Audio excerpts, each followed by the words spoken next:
Welcome, everybody. Now, I've done part 1, 2, and 3 in the series of sales. And before I get to my next case reference, and remember in the earlier 3, I given examples of what was done with the Department of National Defense, AG Simpson, GE Capital, Lear Seating, Kodak, Kellogg's, etc.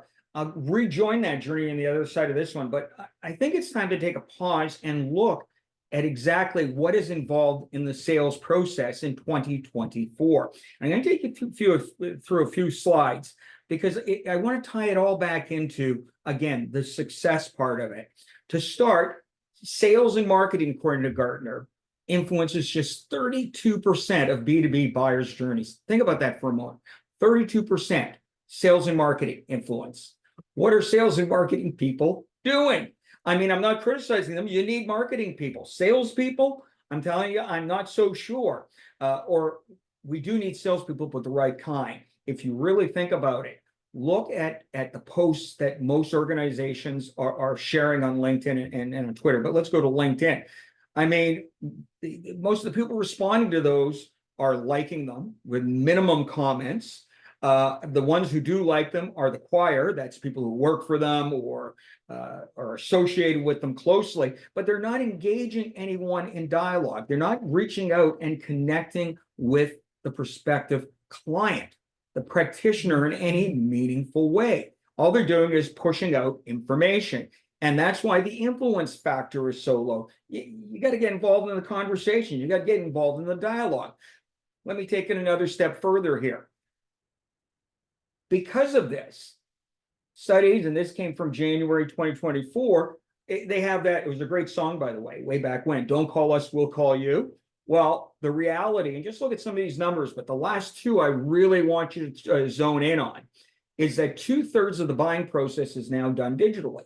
Now, you may look at that and say, great, that's why we're pumping all this information out there. And just to digress a little bit, I remember talking to a senior exec from a solution provider, president, who said, well, you know what, we don't really get involved in LinkedIn because nobody's on there in the decision-making side of things. Like the practitioners aren't there, but we pump out information anyway, hand maps and all these great things.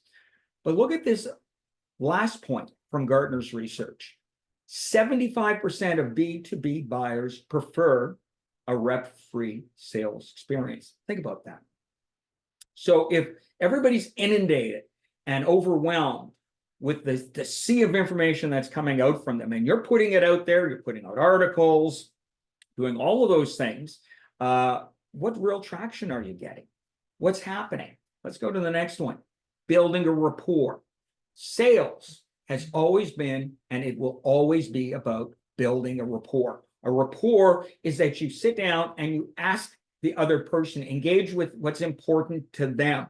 I remember early days of dating when someone come up to me and say, one of the worst things we hate, men and women, is the person across from us just doesn't stop talking about themselves. They don't ask any questions about me. Well, in the same realm, when you're going after prospects, when you're talking to someone and you want to solve a problem, telling them what you do, how great you are, what quadrant you're on, isn't going to cut it. You have to engage them. You have to do homework, whether you're doing a cold call on the phone, pounding the pavement, or engaging in social media.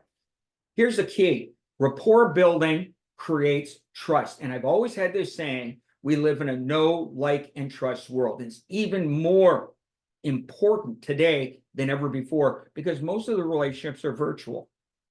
So what do? Research the project. Look at your target executive's LinkedIn profile. What matters to them? How many of you take the time to actually look and say what they're writing about, what they're saying? Look at what they've posted and respond and engage them in a productive way. I'm not talking about doing what do they call that? A picture bomb, where you just sort of show up in somebody's picture and you promote yourself.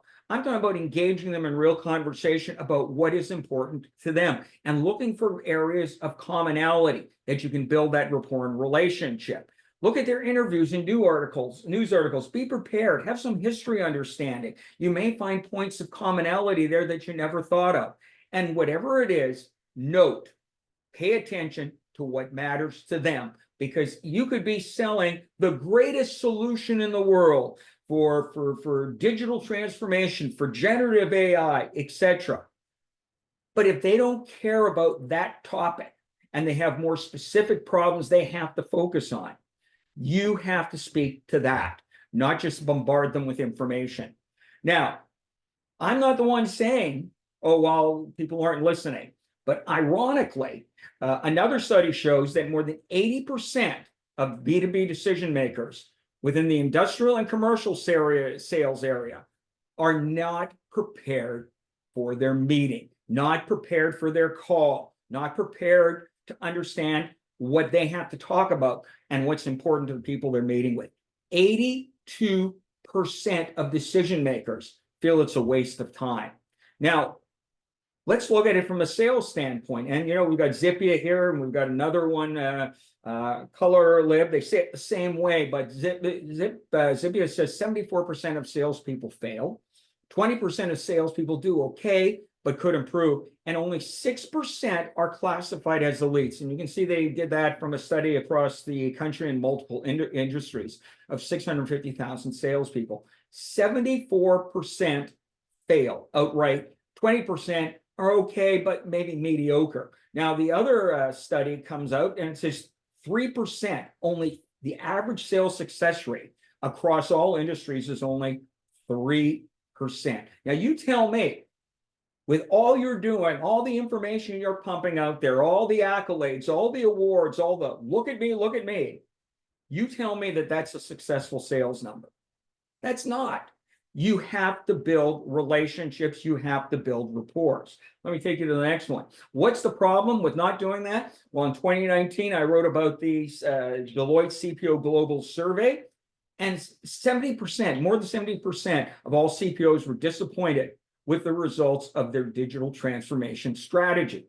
It ain't the technology, I'm telling you that right now, because the technology, and I've been in high tech for more than 40 years, the technology for any provider now is solid ground. You don't have debugging issues. You don't have connectivity issues. You don't have what was in the past. What you have now is technology that is solid. But unfortunately, if you're chasing solutions versus solving problems, now all of a sudden you're going to have that high rate of failure because people are going to lead with the technology, and they shouldn't do that. Another statistics you should note, and this is from 2023, 60% of technology buyers involved in renewal decisions, are you ready for this? Regret nearly every purchase they make. Think about that. Think about that whole element of that. What I've been doing with these case studies, the first 1, 2, and 3, and we'll do with the subsequent ones, is provide case references of how you solve problems versus selling technology. Stop selling the tech, start solving the problems. And the only way you can solve the problems is if you understand what those problems are. And you have to get to the point of doing your homework, getting to know what's important to them, getting involved. Stop talking about yourself at the dinner table and ask the person across the table from you more about them, because that's why we have 2 ears and 1 mouth. Ask and listen. Anyway, that's my advice. So when you look back, if you have to rewatch these again, please do. And as we move forward, I want you to keep this session in mind, because that's the framework by which you will achieve success. Once again, always a pleasure coming right at you. And I look forward to the chance to do that again real soon. In fact, stay tuned because I will. Anyway, bye for now.